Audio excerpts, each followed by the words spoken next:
Selamat datang di episode terbaru dari Special Edition di mana kita hari ini akan membahas tentang sesuatu yang sangat seru sekali, Son, ya kan? Apa tuh, Cak? Itu adalah fakta-fakta terunik yang mengganggu, Son. Yang mengganggu, ya kan? Atau disturbing. Disturbing. Ya kan? Lebih dari mengganggu kalau disturbing itu, Son. Oh iya. Iya, karena kalau mengganggu itu udah minta nomor nggak dikasih masih minta terus itu, Son. Ya kan? Itu dia. Itu kasihan kayaknya. Kasihan ya. Kasihan. Ceweknya terganggu tapi. Oh iya. Jadi bisa saya pastikan penonton habis ini mimpi buruk, Son, atau at least kaget dikit lah, Son. Ya kan? Fakta-fakta ini. Karena fakta-fakta ini, ya kan. Oke. Mungkin mimpi buruk ya sebagian kecil orang lah, ya kan. Sisanya kaget dan baru tahu nih. Bisa. Dan buat yang belum tahu ya, karena special edition kali ini kita akan membahas tentang satu tema aja ya. Satu tema aja sampai habis ya. Benar, setiap special edition kita selalu bahas satu tema aja gitu ya. Itu kan kalau untuk yang belum tahu, kalau yang belum tempe, kali ini kita akan mengorek emang topik-topik yang seru, Son, kali ini, Son. Makanya langsung aja kita mulai. Jadi nanti kita akan menceritakan fakta-faktanya itu dimulai dari yang paling santai dulu, Son, paling ringan, sampai ke yang paling mengerikan, mencekam dan paling berat, Son. Di belakang ya kan. Gile. Jadi dari awal sampai akhir ada eskalasinya gitu kan.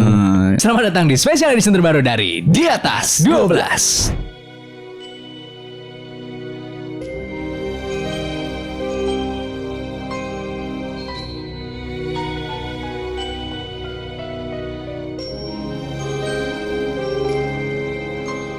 Yang pertama nih, Son, gue mau ngebahas tentang kematian gara-gara minum air kebanyakan, Son. Minum air kebanyakan? Minum air kebanyakan. Bukannya sehat? Padahal kan air itu sehat gitu ya. Tapi ternyata air itu bisa membunuh orang juga, Son. Kalau kebanyakan tentunya. Oke. Jadi ternyata, Son, yang baru gue tahu nih, ada yang namanya keracunan air, Son, di dunia ini. Atau bahasa ilmiahnya itu adalah hiponatremia. Jadi kondisi ini tuh biasanya terjadi ketika seseorang mengkonsumsi air dalam jumlah yang banyak, tapi dalam waktu yang singkat, Son. Sehingga menyebabkan kadar natrium atau sodium di dalam darah itu menjadi rendah, Son. Rendahnya tuh sampai level sangat rendah. Hal ini tentunya mengakibatkan cairan tuh jadi menumpuk di dalam sel tubuh, termasuk penumpukan di sel otak yang menyebabkan otak bisa bengkak, Son. Dan tentunya itu akan mengganggu fungsi otak juga, dan yang paling parah ini bisa menyebabkan kematian. Iya, makanya kayak misalnya orang bilang kebanyakan makan mecin ya minum air gitu ya kan, abis itu kan. Berarti maksudnya bukan ngasal ya, ternyata ada saintifiknya di situ ya. Ada saintifiknya maksudnya memang. Karena mecin maksudnya mengandung natrium, ya minum air biar ngurangin natriumnya kan. Mungkin iya. Bener itu. Jadi ada contoh kasusnya nih, Son, nih. Ini tentang seseorang yang bernama Jennifer Strange. Dia adalah seorang wanita berumur 28 tahun yang berasal dari Sacramento. Jadi dia ini meninggal dunia akibat keracunan air setelah mengikuti kontes minum air yang diselenggarakan oleh sebuah stasiun radio pada Januari tahun 2007, Son. Jadi ceritanya ada sebuah kontes yang menantang semua peserta untuk minum air sebanyak mungkin tanpa boleh buang air kecil, Son. Tentunya kalau misalnya lu menang dari kontes ini, lu akan mendapatkan sebuah hadiah yang diimpi-impikan oleh para gamers, Son, pada masanya, Son. PC? Nintendo Wii. Oke, Wii itu ya. Jadi si Jennifer ini itu meminum lebih dari 1 galon air dalam waktu kurang dari 3 jam, Son. 1 galon itu 20 liter atau yes. Lebih, harusnya 25 liter 22 mungkin ya. Kayaknya.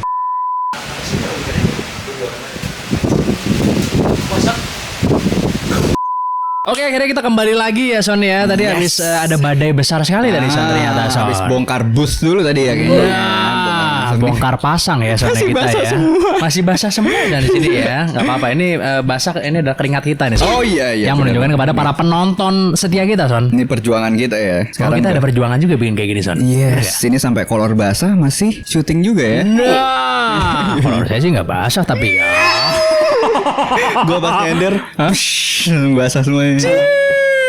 Tadi barusan badai besar banget, guys. Jadi kita tadi unpacking dulu tadi sebentar ya. Nah, walaupun masih ngalir ya ini ya hujannya ya. Masih ngalir, masih hujan guys sekarang. Tapi sudah ini ya, sudah mendingan. Sudah cukup. Jadi kita mulai lagi ya kan. Yes. Nah, itulah adalah resiko bikin podcast outdoor gitu ya. Gitu. Tapi nggak ada masalah, Son. Tetap kita berdoa supaya jangan sampai ada bintang tamu ya. Dengan situasi seperti ini. Nah, hanya Bang Radit yang bisa berbilang kepada yang lain, Son. Ya kan? Oke, kalau gitu sekarang kita lanjut lagi ya. Yes. Hal ini menyebabkan ketidakseimbangan elektrolit di dalam tubuhnya, Son, yang akhirnya berujung kematian karena pembengkakan di otak, Son. Tentunya kasus ini memicu tuntutan hukum ya, Son ya. Tapi radio penyelenggaranya ya bertanggung jawab. Atas mati dari si Jennifer ini. Jadi ternyata para ahli itu menyarankan agar mengkonsumsi air itu tidak berlebihan juga, Son. Misalnya minum 1,4 liter dalam waktu kurang dari 1 jam itu bisa memicu hiponatremia, Son. Jadi walaupun air itu sangat penting bagi kehidupan, tapi minum air yang berlebihan itu bisa bahaya juga, Son. Gitu.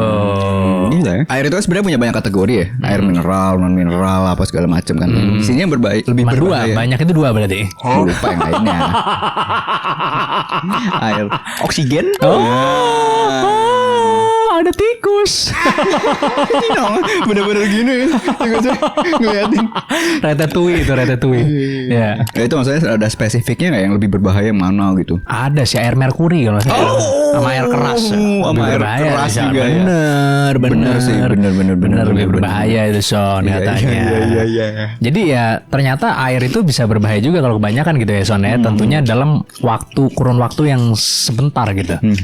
Kita minum banyak sekali. Banyak. Ini kan tadi kan si Jennifer kan karena dia lomba kan pengen dapetin Nintendo Wii ya kan. Tapi ternyata malah masuk surga, Son, ya kan. Gitu. Masuk surga ya kan. Insyaallah mudah-mudahan. Gantung deh. Mualaf apa belum dia? Stop lo. Bercanda ya. Kayaknya gue pernah denger deh ada. Waktu itu guru les gue kalau gak salah. Guru gembul. Asal banget. Emang kenapa? Ngomongin orang kena ini. Ya kan gak tahu. Saya kan ada guru les saya apa kan gak tahu. Enggak, guru les gue kena juga itu kayaknya. Soalnya dulu bilangnya jadi kan bilangnya katanya kebanyakan minum air, katanya gue bingung tuh waktu itu SMA kan soalnya kan bimbel gitu. Ternyata air cyanida bukan? Ya itu hiponatremia itu tadi. Gitu. Bahkan ada cerita dari lu sendiri gitu ya bahwa guru les lu pernah mengalami hal tersebut. Gitu. Gila juga ya. Ngeri juga ya. Kadang orang kayak gue waktu SMA gue asrama ya, gue kadang sering main gitu juga. Waktu itu main capsa gitu kan ya. Main capsa. Kalau yang kalah waktu itu minum air. Oh iya benar tuh. Itu tuh. Gue juga pernah tuh kayak gitu. Banyak tuh. Iya. Banyak sih itu. Kayak bawa galon gitu kan. Habis cuy berempat. Oh iya. 1 galon itu habis. Dalam kurun waktu? Harusnya sih nggak sampai 2 jam ya. Main gitu doang kan. Kalau ini karena secara terus menerus kali ya. Di Jennifer ini. Ini kasusnya beneran ada. Iya. Karena dia ya namanya orang berkompetisi ya soalnya. Pengen jadi yang nomor 1 gitu kan. Itu sih. Iya ternyata begitu. Bahaya ya. Sampai meninggal. Penting idealnya aja ya kan. Orang bilang kan takaran sesuai berat badan ya. Sesuai berat badan. Berat badan berapa minumnya sehari 2,5 liter. Benar. Ya kan? Memang kalau misalnya tubuh kita ini terlalu banyak suplai airnya itu memang berbahaya, Son. Paling kalau yang nggak bahaya itu kalau banyakan air supply-nya, Son. Dengerin lagu air supply.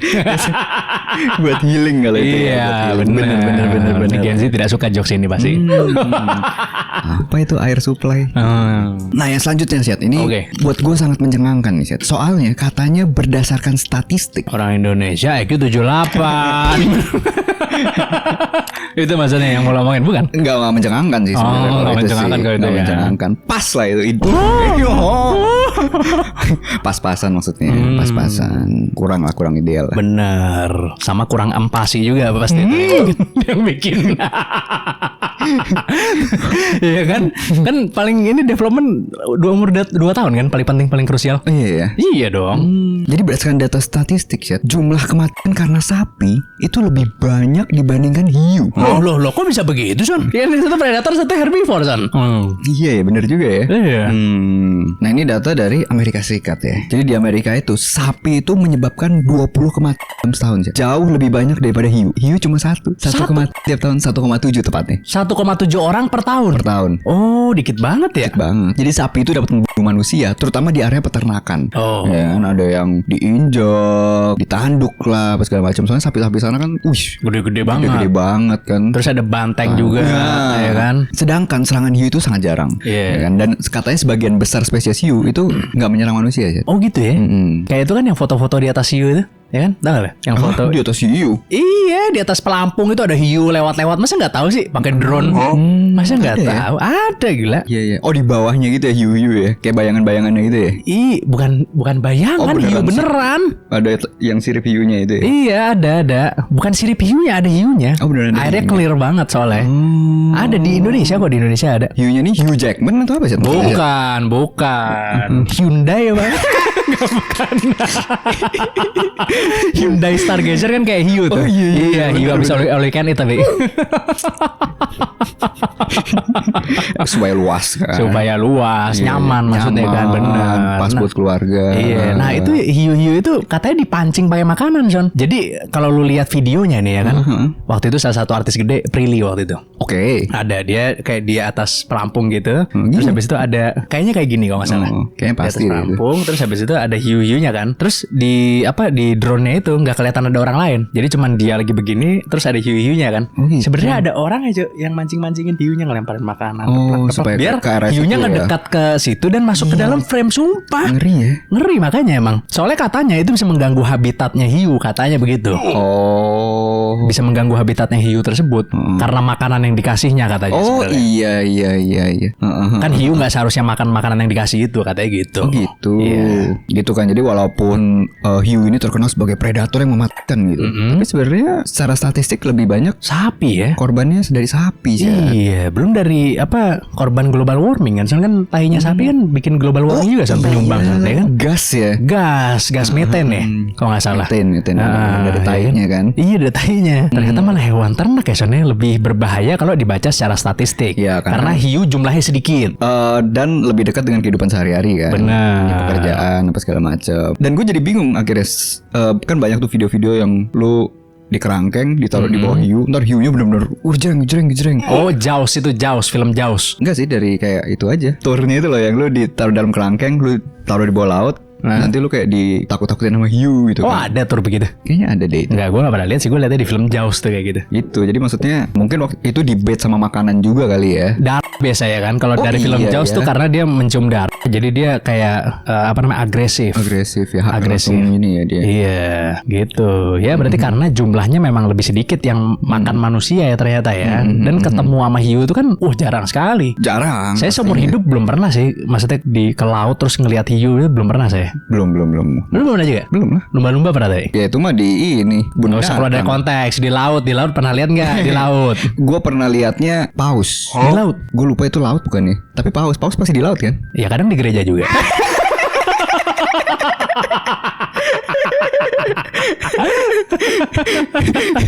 Itu paus yang mana nih yang lu lihat? Ya di laut tadi. Oh, yang di laut. Lu ngelihat di laut? Ngeliat. Paus gede atau paus orca atau apa? Gede. Ya paus gede. Emang ada yang kecil? Ya paus orca kan kecil lah hitungannya dibanding paus yang Iya. giant whale itu. Tapi ini paus sih. Lebar gitu kan. Ras. Ini. Oh, lu pernah lihat itu? Pernah lihat. Oh iya, gue belum pernah gue. Jarang lah maksudnya kan ngelihat kayak gitu kan jarang. Itu kayak waktu itu wisata sih sebenarnya kan. Wisata. Jadi emang banyak pausnya di situ. Yang selanjutnya nih Sony, gue ada fakta yang gila banget nih Sony. Jadi ada sebuah film yang berjudul Poltergeist. Horor ya? Yang dirilis di tahun 1982. Ya itu film horor bener. Jadi film Poltergeist ini ada fakta gilanya nih Sony ya kan. Dimana dia itu menggunakan kerangka manusia asli di dalam filmnya Son. Jadi properti gitu. Lu tau gak alasannya kenapa dia pakai kerangka asli Son? Kenapa? Karena ternyata kerangka asli itu lebih murah Son daripada kerangka plastik Son. Mungkin tinggal ngambil dari rumah sakit gitu ya. Ya kan tetap bayar juga tapi Iya. intinya lebih murah kerangka manusia asli daripada kerangka plastik harganya. Untuk menghemat biaya produksi, akhirnya film Poltergeist itu memakai kerangka manusia asli Son. Jadi kerangka manusia itu digunakan dalam beberapa adegan. Misalnya nih ada satu adegan di mana karakter yang bernama Joe Beth Williams itu diserang sama tengkorak. Nah itu pakai kerangka manusia asli Son. Beberapa pemain dan kru di film ini itu merasakan ada teror yang menyeramkan Son selama proses syuting berjalan. Sehingga film ini tuh dikenal sebagai salah satu film yang terkutuk Son. Ternyata gimmick pura-pura kesurupan juga ada juga Son di luar negeri Son, maksud saya ya kan. Ya Ini kan? lebih real ya. Nah, jadi penggunaan kerangka manusia di film Poltergeist ini itu diakui oleh para pemeran dan juga kru-kru dari film ini Son. Landasannya cuma itu doang sebenarnya. Jadi kita nggak benar-benar tahu itu tuh kerangka manusia beneran atau itu kerangka manusia bohongan tapi dibilang-bilang biar diomongin filmnya gitu loh. Kita nggak bisa 100% tahu sebenarnya. Karena pengakuan ini itu ya dari para pemainnya semua sama kru-krunya gitu loh. Kirain kayak ditaruh di kredit gitu kan. Ini tengkoraknya ada namanya gitu. Oh nggak ada sampai kayak tengkoraknya ada namanya gitu, nggak ada sih, nggak ada. Serem sih itu sih, serem sih. Iya kan, pakai tengkorak manusia beneran loh maksudnya. Ih, itu jadi aktornya juga takut sih. Emang lu takut begitu jadi aktor? Ya, takut lah tengkorak beneran juga. Oh iya bener juga sih. Apa sama sutradara yang gak dikasih tahu kali ya awal-awal? Oh bisa juga Iya ya pas kan, pas sudah selesai ya. Terima kasih banyak atas syutingannya. Sebelum saya tutup saya pengen kasih tahu dulu satu pesan rahasia di mana tengkorak yang tadi main awal lu itu beneran. Terima kasih banyak. Assalamualaikum. Dar. Langsung nutup tirainya. Deng deng dereng deng deng dereng. Lagi dibangun. Deng deng dereng deng deng deng deng deng deng deng. Langsung gitu. Itu beneran. Zerup langsung tuh. Itu beneran. Deng deng deng deng deng deng deng. Baca sih kayak gitu. Ternyata ada gimmick juga buat internal ya. Terus kakinya gini. Pas jalan pulang gini kakinya. Baca. Poltergeist ya. Iya, ngeri kan, ngeri banget ya. Ibaratnya kalau misalnya kita main film atau itu propertinya asli kan pasti kita juga trauma juga, ada yang trauma juga ya. Apalagi udah ada yang megang-megang gitu misalkan kan. Iya. Itu dikasih tahu pas akhir. Iya, walaupun tentunya pasti bersih ya, udah dibersihin segala macam. Nah selanjutnya gue bakal ngomongin film juga sih. Judulnya adalah Nightmare on Elm Street. Oke. Itu katanya berdasarkan kisah nyata. Serius loh? Berdasarkan kisah nyata. Ini Freddy Krueger ini. Maksudnya karakter utamanya namanya Freddy Krueger. Iya. Ya kan, yang jadi apa penjahatnya itu yang kukunya panjang. Ceritanya sutradara Wes Craven waktu itu membaca sebuah artikel di koran LA Times tentang sekelompok pengungsi dari Asia Tenggara, terutama Kamboja nih di sini, yang mengalami mimpi buruk sangat parah sih akibat trauma kekejaman dari Pol Pot. Wah, Pol Pot terkenal tuh, ya. Jadi beberapa dari mereka itu menolak tidur karena takut mimpi buruk ini sih. Karena ada traumatik dari rezimnya si Pol Pot ini ya. Nah, dan akhirnya beberapa itu ditemukan meninggal. Dan akhirnya beberapa itu ditemukan meninggal dunia dalam tidurnya sih. Dalam tidurnya karena stres dan kelelahan berat gitu ya. Mungkin tidurnya terlalu dalam ya, bukan rapid eye movement lagi ya berarti ya. Bermimpi buruk ya. Benar. Mungkin movement yang lain nih. Mungkin soul movement mungkin. Jiwanya yang gentayangan berarti ya. Iya bisa jadi. Nah ceritanya mengusik pikirannya Craven sutradaranya tadi. Akhirnya dibuatlah film dengan konsep pembunuhan dalam mimpi. Oh, iya. Yang pastinya belum pernah diangkat sebelumnya. Apalagi ini genre-nya horor kan. Jadi walaupun A Nightmare on Elm Street ini cerita fiksi sebenarnya, tapi berdasarkan inspirasi dari kisah nyata itu. Terinspirasi sutradara dari kisah nyata Dari gitu kisah ya. nyata. Gila. Gokil ya. Ada begitu Tragis banget ya begitu ya. Dalam mimpi. Tapi emang Nightmare on Elm Street itu salah satu film horor yang paling ikonik sih. Lu nonton? Pokok gue belum pernah nonton jujur. Tapi gue tahu se-ikonik itu. Gue belum nonton, gue tahu tapi. Judulnya kan, at least kan. Iya gue tahu karakter ceritanya utamanya tahu. Freddy Krueger, bentuknya kayak apa tuh gue tahu. Tapi gue gak pernah nonton itu se-ikonik itu. Jadi sama kayak dia tuh biasanya dikumpulinnya tuh kayak sama Jason Voorhees, tau gak? Apa itu? Yang pakai topeng hoki. Oh iya. Tahu kan lo? Itu. Terus habis itu Mike Myers. Ya kan? Kayak gitu-gitu. Terkenal banget itu dia. Akhirnya jadi sebuah franchise yang luar biasa rame gitu ya John ya. Saya itu gila. Dari mimpi buruk tadinya. Mimpi buruk loh. Kalau lu gak begitu suka sih ya film horor gitu ya? Enggak sih, enggak suka sih. Mana takut. Ya kan? Jadi dijauhi itu. Tapi kalau nonton gitu sebenarnya nonton aja. Cuma jarang aja nggak nyari gitu. Saya Freddy Krueger ini bukan setan. Dia tuh kayak monster gitu. Maksudnya bentukannya tuh nggak kayak setan. Bukan kayak kuntilanak atau apa gitu. Enggak. Freddy Krueger ini. Ya emang rata-rata kalau luar itu hantunya gitu, ini rada semi serial killer. bukan kayak brang bentukannya. Iya. Jarang lah, jarang. Jarang itu. Orang Indonesia mah nggak bakalan takut lah kalau misalnya nonton film-film horor Amerika lah ya. Iya. Kecuali kayak Conjuring misalnya, itu masih ada takutnya lah kayaknya tuh. Paling ngeri Thailand sih sebenarnya kalau gue. Gue pernah sih nonton Thailand sekali, emang serem banget emang. Apa yang bentukan serem? setannya apa? Iya. Sama kita harus menebak-nebak kan kalau misalnya Thailand ini kuntilanak apa kuntilaboy ini. Itu soalnya kan. Maksudnya ini laki atau wanita misalnya gitu kan. Itu dia. Iya. Soalnya biasanya emang kalau Thailand suaranya itu sih besok kenceng. Oh iya. Wah gitu-gitu ya. Kalau nggak pintu dong, gret itu udah kaget. Yang shutter tuh Thailand berarti? Jepang apa nih itu? Jepang apa Thailand tuh ya? Yang foto kan? Yang foto iya, yang kan? taunya ada di sininya. Iya. Serem banget tuh itu asu seremnya itu. Pas nimbang berat kok makin lama makin berat ya? Iya kan kayak gitu kan? Itu serem banget sih gue. Wah itu serem sih itu. Itu gua akuin ngeri itu. Takut gue itu nonton tuh. Waktu kecil kita kan waktu itu kan. Iya masih kecil banget itu. Gue belum lahir bahkan kalau nggak salah waktu pertama kali keluar tuh filmnya tuh ya. Belum lahir gue denger dari nyokap gue, iya ada film Shutter namanya. Gue masih Aba masih gitu. Nanti waktu udah masuk Enggak, ente SD maksudnya kali ya. bapak itu udah kerja kan maksudnya kan. Bapak gitu maksudnya udah kerja maksudnya. Siapa? Lain aba kayak gitu. Iya. Nah kalau misalnya ngomongin soal film di sana, gue juga ada salah satu crazy facts nih ya kan tentang film juga Son. Tapi kali ini bukan film per se, ini acara TV. Lu pernah tahu Big Bird yang ada di Sesame Street nggak? Yang kuning. Yang warna kuning, burung yang besar, badannya warnanya kuning ya kan? Ternyata Big Bird itu hampir berangkat ke bulan Son, bareng sama NASA Son. Keluar angkasa lah maksudnya. Jadi pada tahun 1986, NASA mempertimbangkan untuk ngajak Big Bird menaiki pesawat ulang-alik Challenger-nya NASA. Kenapa dia ngajak Big Bird? Karena NASA tuh ingin menarik minat anak-anak Son. Biar anak-anak banyak yang ngeliat ya kan, terus habis itu jadi punya mimpi jadi astronot gitu loh Son. Iya. Tapi sayangnya Son, rencana tersebut tuh batal karena terjadinya sebuah tragedi Challenger yang menewaskan seluruh awak kapal Son. Sorry, maksudnya pesawat. Nah, jadi Big Bird-nya si Sesame Street itu hampir jadi orang dengan maskot pertama Son yang ikut terbang sama NASA. Hampir banget. Hampir ya. Iya kan? Padahal sebenarnya sesimpel lu cuma pakai kostumnya aja kan sebenarnya. Kayak astronotnya dipakein kostumnya. Harusnya iya memang sih. Harusnya iya. Biar legit aja kali ya. Iya. Mungkin ada gimmick-gimmick yang Mungkin kan astronot kan orang-orang pintar ya Son ya maksudnya. Ya kan? Pasti. Kalau disuruh deng. Tapi nggak mau seorang nggak mau. astronot tuh bisa dibilang salah satu pekerjaan yang orang-orang terpintar di dunia isinya. Betul. Kira-kira mau nggak misalnya profesor dari Harvard nanti kamu sampai sana pakai baju burung, habis itu joget-joget ya. Kira-kira mau kira-kira? Kira-kira mau nggak? Berat sih. Pasti kalau mau juga kaku banget sih pasti. Nah, ya kan? Bukan Big Bird. Bener. Pasti. Iya. Maksudnya kan ya kalau orang pintar maksimal nih Son ya. Paling gini-gini Son jogetnya ya kan. Maksimal tuh udah. Maksimal. Nggak boleh di atas itu nggak boleh. Udah kaku ya, udah. Kaku itu udah ya. nggak bisa ya kan. Gitu. Ya kalau memang cocok aja tapi ya kan bisa dibawa ke rumah maksudnya. Gitu. Selanjutnya nih Syed, ini cerita yang mengerikan sih menurut gua. Mengerikan. Ini karena ini zaman PD. Zaman apa? PD. PD. Oh. Gajian PD. Benar, PD. Oh, jangan tambahin I aja belakang ya. Nah.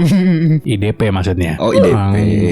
Jadi Jepang itu Syed, selama Perang Dunia II, mereka itu menggunakan kutu yang terinfeksi wabah penyakit gitu buat jadi senjata biologis. Waktu itu untuk menyerang wilayah Cina. Hal ini dilakukan oleh unit 731. Waktu itu seperti kita bahas kan. Iya, Unit itu benar. Seperti kita bahas. Sebuah unit rahasia militer Jepang yang melakukan banyak eksperimen rahasia untuk senjata kimia dan biologis. Mereka itu mengembangbiakan kutu yang terinfeksi sama penyakit pes. Terus disebarin ya kan pakai pesawat gitu. Oh. Pesawat yang terbangnya rendah di atas kota-kota di Cina. Lalu dia turun berubah menjadi Winning Eleven, bukan? Oh gitu. Dari PES berubah jadi Winning Eleven.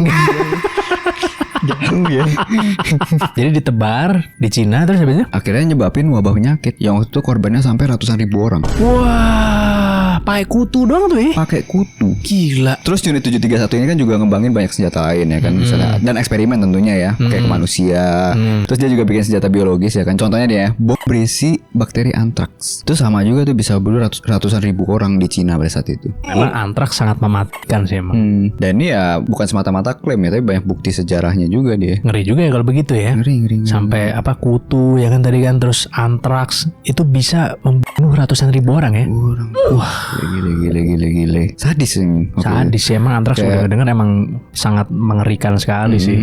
Soalnya gue taunya ceritanya yang di Amerika, yang antraks dikirim dimasukin ke dalam amplop itu ngeri banget itu dampaknya tuh. Pada saat itu emang Jepang sadis sih jatuhnya sih ya, kayak terutama ke rakyat Cina sama Korea ya pada saat itu kan. Sadis sih. Karena deket ya. Deket. Pasti emang yang deket biasanya kan.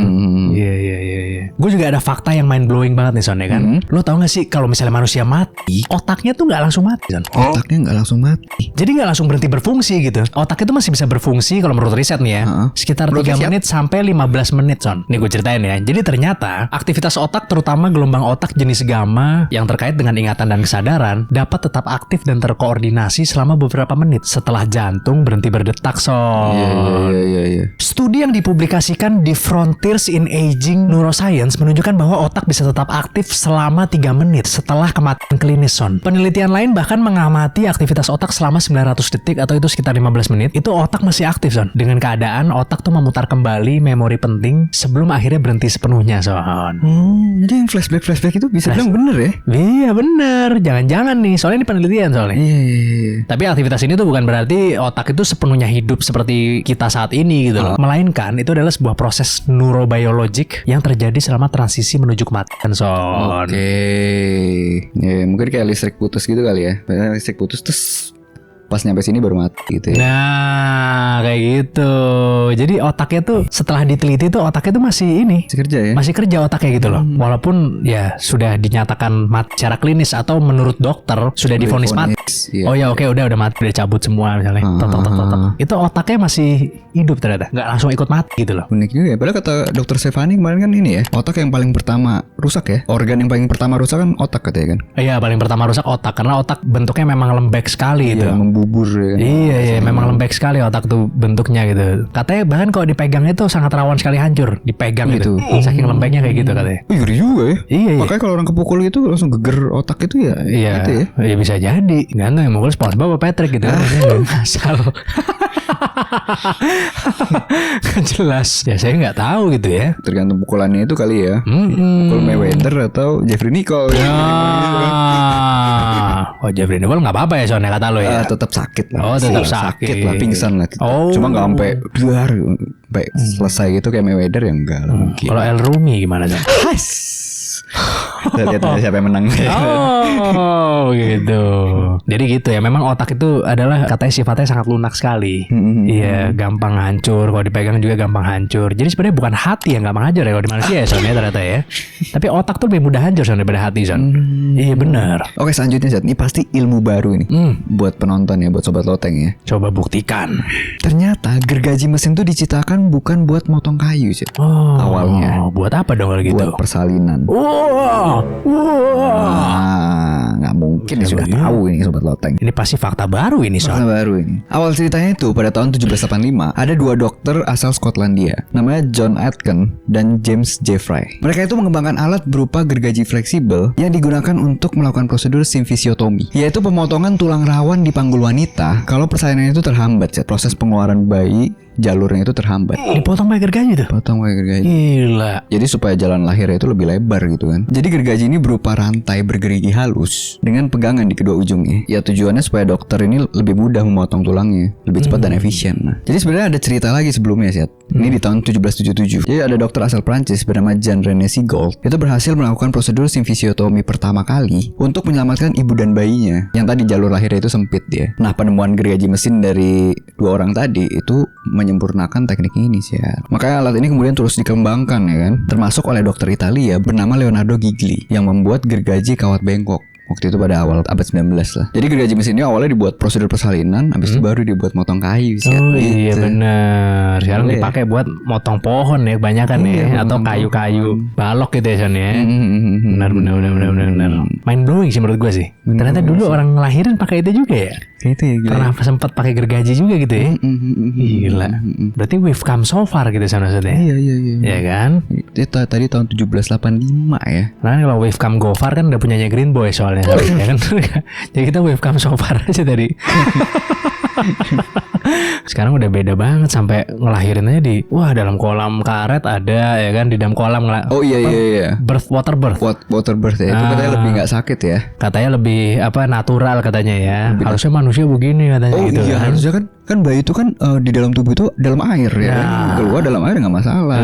Tapi emang nggak masalah sih ya kan. Maksudnya belum benar-benar napas paru-paru nggak sih kalau nggak salah. Nggak tahu sih, saya nggak bisa berpendapat. Itu pertanyaan-pertanyaan yang Anda harusnya tanya ke dokter kalau itu ya kan, bukan lempar ke saya ya kan. Tapi ya saya nggak tahu juga itu. Siapa tahu kan keluarga dokter. Saya kalau makan malam obrolannya kayak gitu kan. Siapa tahu. Mungkin lah. Waterbird itu kan baru ya kan. Iya. Baru-baru ini aja ya kan. Tentunya ya kalau dokter ya kebanyakan tahu ya lahiran cuma 2 ya kan. Cuman lahiran normal sama sesar kan. Iya. Tapi sesar sekarang ada pilihannya lagi sih. Jadi ada sesar yang biasa sama ada lagi yang kayak lebih cepat gitu. Yang joget. Bukan. Oh itu beda lagi. Itu beda lagi. Joget Bukan. sesar itu beda lagi. Jadi efeknya itu cuma bentar gitu. Gini bukan. Pegel pasti tangan dokternya. Iya. Tangan dokternya pegel gini-gini. Jadi kayak 2 hari udah bisa jalan. Oh begitu. Iya ada. Oh, Ini dia sekarang. eskalator jalannya, Pak. Hah? Bener-bener udah Jalan oke kaki? lah. Bisa jalan kaki maksudnya. 2 hari. 2 hari kan. Ya nggak udah mungkin recovery lah. Kayak Oh, 2-3 hari. orangnya. Bukan Istrinya. bayinya dong. Iya, kirain bayinya tadi, Mana istrinya. ada istrinya. Udah bisa jalan. Udah bisa recovery cepet banget. Wah, gitu lah. gila. Enak banget begitu ya. Iya sekarang Kakak lu kayak gitu cepet. ya? Iya Iya. kayak gitu. 2 hari doang. 2-3 hari udah bisa jalan cepet. Main pedal udah bisa tapi. Iya. Itu ekstrim kali itu. Ya, buat apa jalan Ekstrim. tapi nggak main pedal kan? Nggak ada gunanya, buat apa begitu?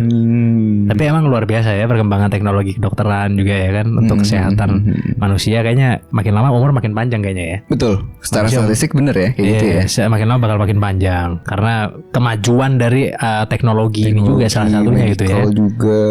Dulu masih pakai gergaji ya kan? Nah, Iya tetep belum traumanya. iya kan? Biusnya nggak tahu udah waktu itu. Anestesi tahun berapa sih adanya? Wah nggak tahu sih. Hmm. Mungkin dulu cuman di ini doang kan kalau bajak laut misalnya, wah saya ketembak dikasih whisky dong. Oh iya. Kasih kayu. Hak udah anjir. Anestesia cuma sebatang kayu doang.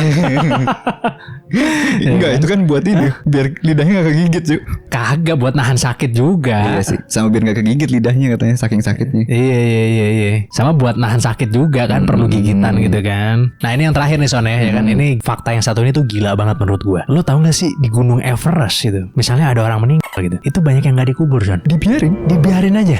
Buset. Bahkan beberapa jasad itu dijadikan penanda jalur kan buat pendaki Everest lainnya. Salah satu cerita yang paling terkenal itu adalah jasad yang dijuluki Green Boots. Jasad Green Boots diyakini sebagai jasad dari seorang pendaki yang berasal dari India yang bernama Sewang Paljor atau Kopral Dorjemorup yang meninggal pada tahun 1996. Jadi tubuhnya si Green Boots ini yang mengenakan sepatu hijau itu dibiarkan di dekat sebuah gua di jalur pendakian utara dan menjadi landmark penting untuk mengukur seberapa dekat pendaki dengan puncaknya Son. Tentunya hal ini terjadi karena medan yang sangat ekstrim gitu ya. Soalnya nggak ada Bangladesh kalau di medan yang satu ini Son.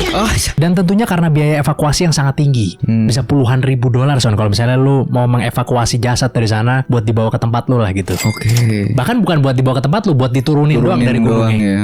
Itu puluhan ribu dolar lu bisa habis Son. Akhirnya ya banyak jasad pendaki yang dibiarkan di atas gunung. Kenapa evakuasinya sangat mahal? Karena kondisi cuaca yang sangat ekstrim. Makanya kalau misalnya orang suka ngedaki gunung, yang nomor 1 paling pengen dia taklukin itu pasti Everest. Iya. Udah yang paling sulit tuh. Iya kan? Selain sulit paling mahal lagi kan? Mahal ya karena sulitnya itu sih. Iya. Jadi ya pendaki gunung dari seluruh dunia impiannya itu pasti pengen nyampe ke puncaknya Everest. Iya. Karena kan di sana udaranya dingin sekali kan.